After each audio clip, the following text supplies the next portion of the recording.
Bismillahirrahmanirrahim. Assalamualaikum warahmatullahi wabarakatuh. Alhamdulillahirrabbil alamin. Segala puji bagi Allah Subhanahu wa Ta'ala. Salawat dan salam semoga tercurah kepada junjungan kita Nabi Muhammad sallallahu alaihi wasallam beserta keluarga dan sahabatnya. Allahumma sholli ala Sayyidina Muhammad wa ala ali Sayyidina Muhammad. Sirah Nabawiyah.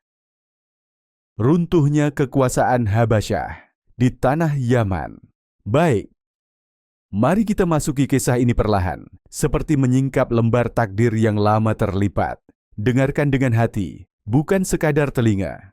Wahai pendengar, Yaman bukan sekadar negeri. Ia adalah tanah ingatan, tanah air mata, tanah doa yang tertahan terlalu lama. Bencana telah menggulung Yaman bertahun-tahun. Bukan hanya bencana alam, tetapi bencana martabat. Negeri itu diinjak oleh orang asing, Habasyah berkuasa, sementara anak negeri menjadi tamu di rumah sendiri. Dan di tengah luka itu, bangkitlah satu nama. Saif bin Zuyazan al-Himyari, bergelar Abu Murrah. Bukan sekadar bangsawan, ia adalah lelaki yang membawa kesedihan bangsanya di dadanya. Kesedihan yang membuat bahunya membungkuk, kepalanya menunduk, bukan karena hina, tetapi karena beban sejarah. Dengarkan baik-baik. Kadang, orang yang paling menunduk adalah orang yang sedang menahan langit agar tak runtuh. Saif berangkat jauh, meninggalkan Yaman yang terjajah, melintasi padang, waktu, dan kehinaan, menuju Hirah, menemui Nu'man bin Munzir, gubernur Kisra Persia. Ia tidak membawa emas, ia membawa ratapan negeri. Ia berkata, "Orang-orang Habasyah telah merampas tanah kami. Jika engkau menolongku, aku persembahkan Yaman sebagai kerajaanmu." Nu'man mendengar, dan dengan tenang berkata, "Aku memiliki waktu khusus menemui Kisra setiap tahun. Tinggallah di sini, bersabarlah." Dan Saif pun tinggal. Hari demi hari berlalu. Sabar demi sabar ditelan. Karena orang yang membawa luka besar tak lagi menghitung hari. Wahai pendengar, sabar bukan diam. Sabar adalah tetap berdiri meski lutut gemetar. Akhirnya, Saif dibawa menghadap Kisra, raja para raja. Ia duduk di singgasana, mahkotanya begitu berat hingga leher manusia biasa tak sanggup menopangnya. Permata dan emas menggantung seperti neraca takdir. Setiap orang yang melihatnya pertama kali bersimpuh, dan Saif pun bersimpuh. Namun kepalanya tetap tertunduk. Bukan karena takut, melainkan karena duka yang tak selesai. Kisra berbisik sinis. Orang bodoh ini masuk dari pintu panjang sambil mengangguk-anggukkan kepalanya. Ucapan itu sampai ke telinga Saif, dan ia menjawab lirih namun jujur. "Aku menunduk karena kesedihan dan tekanan yang menghimpitku." Dengarkan, kesedihan orang yang dizalimi tak pernah bisa dipahami oleh singgasana. Saif berkata, "Negeri kami dikalahkan oleh orang asing di tanah kami sendiri." "Siapa?" tanya Kisra. "Habasyah atau Sindi?" "Habasyah," jawabnya.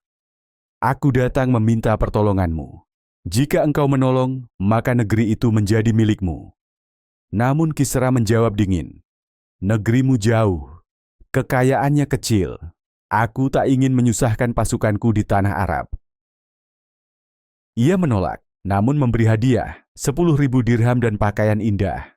Saif keluar dan menaburkan uang itu kepada orang-orang. Berita itu sampai ke Kisra. Ia berkata, "Orang ini bukan orang biasa."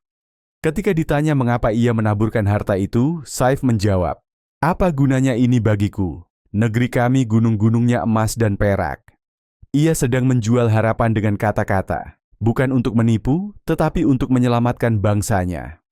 Wahai pendengar, kadang Allah membuka pintu bukan karena harta, tetapi karena keyakinan yang nekat. Kisra mengumpulkan para menterinya. Salah seorang berkata, "Di penjaramu ada ratusan orang yang menunggu mati. Kirimkan mereka. Jika mati, engkau tak rugi. Jika menang, engkau dapat kerajaan baru." Dan Kisra pun setuju. 800 orang dikirim, dipimpin oleh lelaki tua yang tenang, Wahris. Mereka berlayar, 2 kapal tenggelam, 6 sampai di Aden. Saif menyambut mereka dan berkata, "Kakiku akan bersama kakimu hingga kita menang atau mati." Wahris menjawab, "Engkau telah berlaku adil." Pertempuran pun tiba.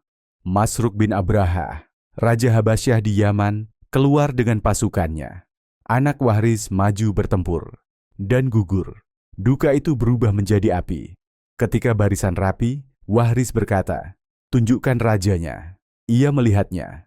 Di atas gajah, mahkota di kepala, rubi merah di antara kedua matanya. Ia menunggu. Ketika sang raja turun ke kuda, ia menunggu. Ketika turun lagi ke keledai, Wahris berkata dingin, "Anak keledai, kehinaan akan menimpamu." Ia mencabut anak panahnya, panah yang tak sanggup diangkat selain dirinya.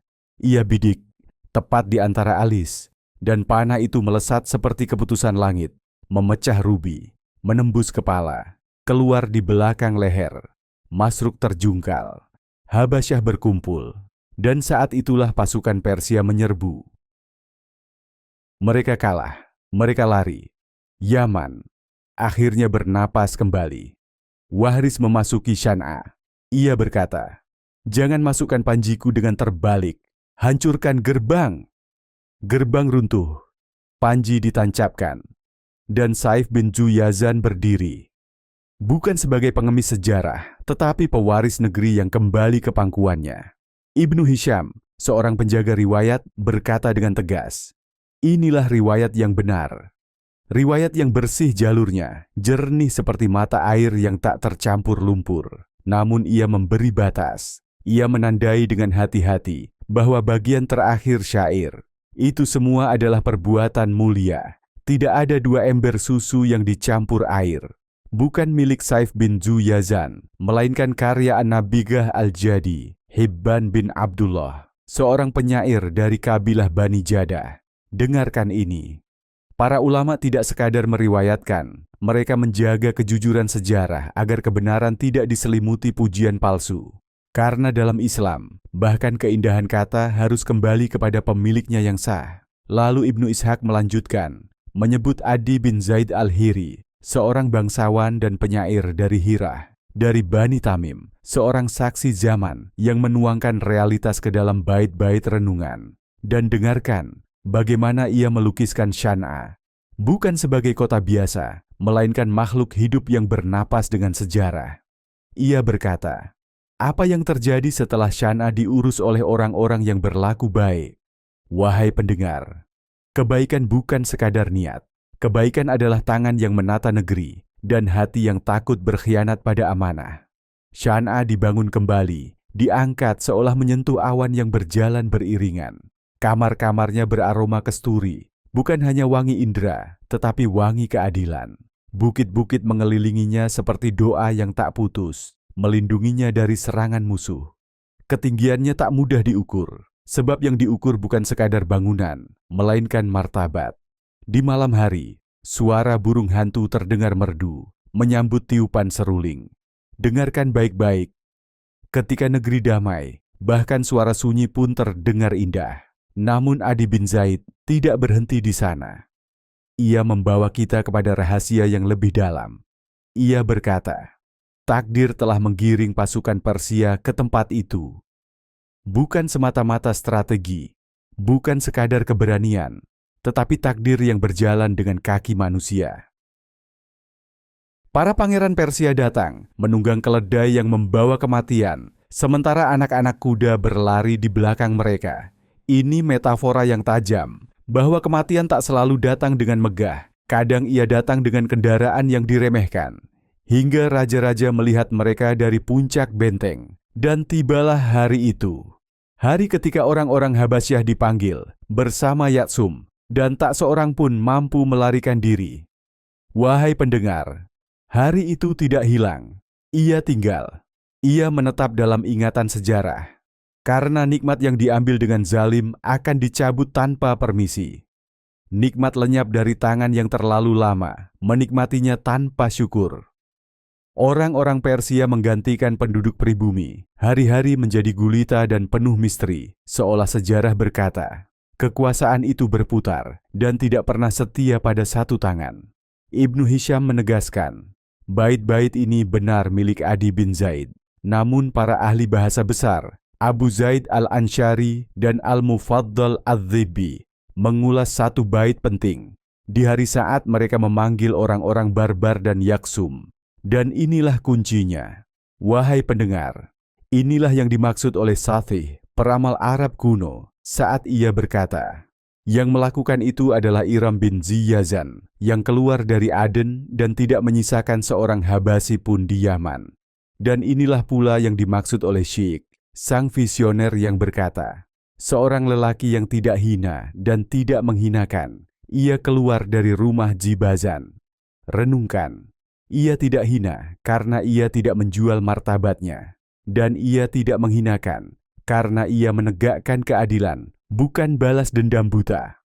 Wahai pendengar, disinilah kisah ini berakhir, bukan dengan sorak kemenangan, tetapi dengan kesadaran batin bahwa Allah mengubah sejarah, bukan melalui orang yang paling keras suaranya, tetapi melalui orang yang paling jujur lukanya, paling sabar jalannya, dan paling bersih niatnya. Wallahu a'lam bisyawab.